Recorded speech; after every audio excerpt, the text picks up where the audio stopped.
এই যে এগুলো হচ্ছে ইলিশ মাছ ধরতে আছে, এটার বলে খুঁড়া জাইলে, মানে খুঁড়া জাল বলি আমাদের লোকাল ভাষায়।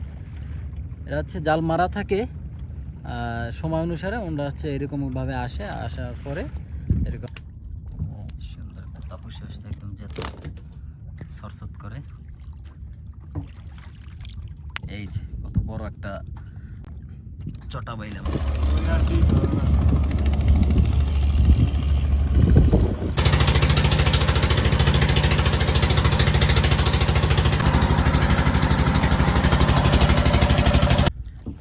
আমার কাম আমরা পাইতে থুই যাই, মাছ বাজানের এসে আল্লাহর কাম আল্লাহ দেবে আনে ইনশাল্লাহ।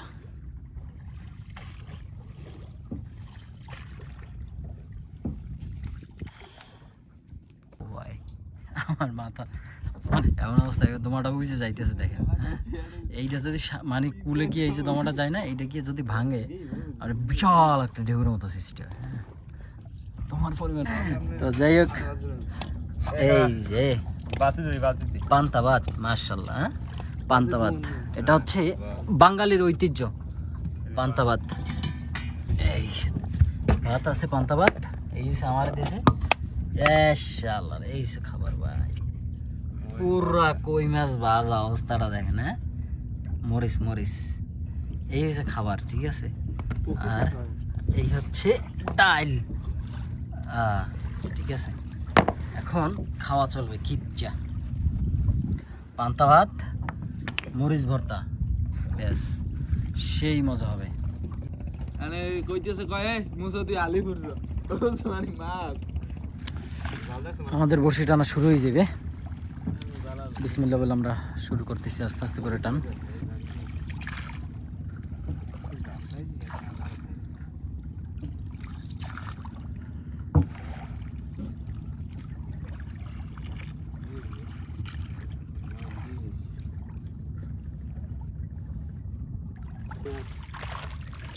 ডাড়ি মাছ জীবিত, দর্শকগুলো দেখাবো আপনাদেরকে, লাস্টের দিক দেখাবো কি পরিমাণ হয়। ডাড়ি মাছ আস্তে আস্তে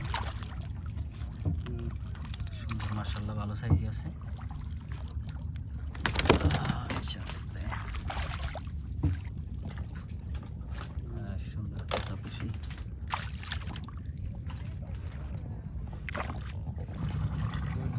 করতে ওনাকে জাল কয়টা, একটা বা তাপসী মাছ বলি ওইগুলাই। এই আর একটা পোয়া মাছ, সুন্দর সাথে পোয়া মাছ সুন্দর। যাই হোক, যা পাই। এই যে একটা পোয়া মাছ, সাথে সাথে পেজগি মাছ। অনেকে মাছও কয় না, অনেকে মাছ না।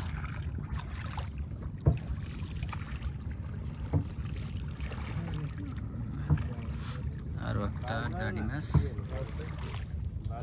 বাচ্চা অনেকটা হয়েছে।